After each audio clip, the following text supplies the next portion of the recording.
पहली बात आप समझें कि जो भी मेरे साथ पास्ट में हो चुका है वो गया। Yesterday is a history, tomorrow is a mystery, today is a gift. Let us celebrate, let us enjoy. आप चाहे जिस भी परिवार में हैं, चाहे जितनी भी चुनौती है, आप इस बात को जरा समझें कि जो हो गया वो हो गया। मेरी जिंदगी में आज से शुरू करती हूं। जब तक ये विचार नहीं आएगा तब तक काम बनने वाला नहीं है। आप अपने मन को जैसे सिग्नल देंगे वैसे वैसे ही आंसर आने शुरू हो जाएंगे। हम किस चीज को किस्मत कहते हैं पता है? जो समस्या हमारी जिंदगी में होती है और उसकी समाधान नहीं होती है, उसी को हम किस्मत कह देते हैं। मान लीजिए मेरे कुछ अरमान हैं, वो पूरे नहीं हो रहे हैं। चूंकि वो पूरे नहीं हो रहे हैं, जिस चीज के अरमान पूरे नहीं हो रहे हैं उसी को मैं किस्मत कह देता हूं। हमारे मन में किस्मत की कोई यूनिवर्सल परिभाषा नहीं है। जो हमारी समस्या होती है वही हमारी किस्मत बन जाती है। हम इस बात को स्वीकार करें कि या तो हमें मैरिड लाइफ में एंट्री नहीं करना था, और अगर हम एंट्री कर गए हैं तो हम इसको स्वीकार करें कि सारी चीजें मेरे मन के मुताबिक होना संभव नहीं है। ये स्वीकार भाव लाना ही अपने आप में एक नई किस्मत बनाना है। आप जब भी परेशान भीतर में होंगे तो याद रखिएगा, जो स्थिति चल रही है उसको हमने स्वीकारा नहीं है। कुछ चीजें आप बदल सकते हैं और कुछ चीजें बदल नहीं सकते हैं। तो जो बदल सकते हैं उसके लिए प्रयास किया जाए, जो बदल नहीं सकते हैं उसको स्वीकारा जाए। या 24 घंटे लड़ाई करते रहो, स्ट्रेस में आती रहो, या एकदम मारपीट करो। आप जितनी लड़ाई भीतर में करेंगी उतना आपका एड्रेनल, अंदर में एड्रेनल एक्टिव होगा, उतना हाइपरटेंशन होगा। आप अपने मन में कल्पना करें, आपके सामने नजर आ जाएगा कहां कहां वो एरिया है जहां मैं एक्सेप्ट नहीं कर रही हूं। और मन में एक पिक्चर लाएं कि मैं उन सभी व्यक्तियों को स्वीकार करती हूं जिनको मैं बदलने में समर्थ नहीं हूं। आप अगर दुनिया को बदलने के चक्कर में निकल गई तो स्ट्रेस में आ जाएंगे। इस दुनिया में हम केवल एक ही व्यक्ति को बदल सकते हैं, डैश।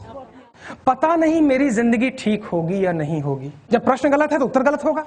पता नहीं मैं सुखी होंगी या जब इतनी कंफ्यूजन है तो उत्तर भी कंफ्यूजन वाले आएंगे। अगर आप क्लियर है, पता नहीं की कोई गुंजाइश नहीं है। मुझे एक जिंदगी मिली है, मेरी एवरेज लाइफ 70 साल प्लस या माइनस हो सकती है।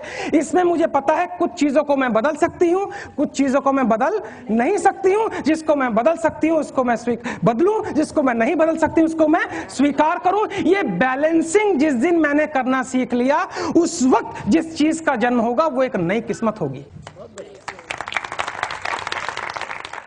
एक कैदी वर्षों बाद अपने घर लौट रहा है, ट्रेन में यात्रा कर रहा है। उसके साथ एक और पैसेंजर है जो कवि है। कवि अगले दिन स्टेशन आने वाला है तो कैदी कहता है इस कवि से, भैया जरा देखना मेरा स्टेशन आया कि नहीं। बोले जब आने ही वाला है स्टेशन तो देखने की जरूरत। बोले नहीं नहीं, मैं 25 साल से जेल में बंद हूं, मैंने एक मर्डर किया था और गाँव वालों को मैंने चिट्ठी लिखी है, अभी तक कोई चिट्ठी नहीं आई है 25 साल से, कि अगर तुमने मुझे माफ कर दिया है तो स्टेशन पे जो है सफेद झंडी लगा देना। मैं समझूंगा मेरे गाँव ने मुझे माफ कर दिया है, और नहीं माफ किया है तो लाल झंडी लगा देना। मैं आगे निकल जाऊंगा, गांव में नहीं, क्योंकि मुझे बेइज्जती बर्दाश्त। मैं देखना चाह रहा हूं कि स्टेशन पे झंडी का रंग सफेद है। 5 मिनट के बाद वो पलटता है, उसकी आंखों में आंसू हैं, और ये कैदी कहता है कि अब बोलने की जरूरत नहीं है, मैं समझ गया झंडी जो है वो लाल है। बोले बेवकूफ, स्टेशन क्या पूरा गांव सफेद झंडी से भर गया है। स्टेशन क्या पूरे गांव ने तुझे माफ कर दिया है। मोरल ऑफ द स्टोरी है, जब आप खुद को बदलने का स्टेप दिखाते हैं तो ईश्वर सफेद चीज से सब कुछ भर देता है। लोग मुझसे कहते हैं मुझे इसको बदलना है, मुझे उसको बदलना है। इस चक्कर में मत जाइए। अगर लोग बदल जाते तो कितनी अच्छी बात हो जाती। नहीं बदलते हैं लोग, बदलने की बात करते हैं। मेरा ये रोज का काम है। हस्बैंड वाइफ को बदलना चाहती है, वाइफ हस्बैंड को, अल्टीमेटली दोनों बच्चों को बदलना चाहते हैं। और बच्चा कहता है मम्मी पापा को पहले बदलना है सर, उसके बाद हम बदल। नेक्स्ट पॉइंट जो है वो हमें देखना पड़ेगा, मेरा दृष्टिकोण कैसा है। 24 घंटे का ब्यौरा रखिए और जरा चेक कीजिए मेरे अंदर ज्यादातर विचार कैसे चलते हैं। अगर आपका परसेंटेज ऑफ विचार नकारात्मक है तो इसका मतलब आपके अंदर बहुत सी नकारात्मकता भरी हुई है।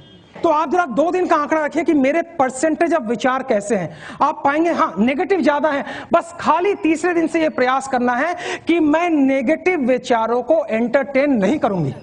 हमारे अंदर ये कैपेसिटी होनी चाहिए कि मैं ये डिसाइड करती हूं मैं इस नेगेटिव बात को अपने अंदर डालने की इजाजत नहीं दूंगी। बस इतना ही करना है।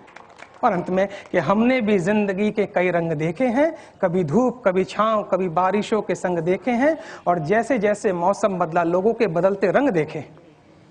ये उन दिनों की बात है जब हम मायूस हो जाया करते थे, अपनी मायूसी का गीत लोगों के सामने गाया करते थे। कभी कभी तो जज्बात में आंसू भी बहाया करते थे, परंतु अक्सर लोग हमारे आंसुओं को देखकर हंसी उड़ाया। अचानक जीवन ने नया मोड़ लिया और हमने अपनी परेशानियों को बताना ही छोड़ दिया। अब तो दूसरों की जिंदगी में भी हंसी का बीज बो देते हैं और खुद को अगर रोना भी पड़े तो हंसते हंसते रो देते हैं।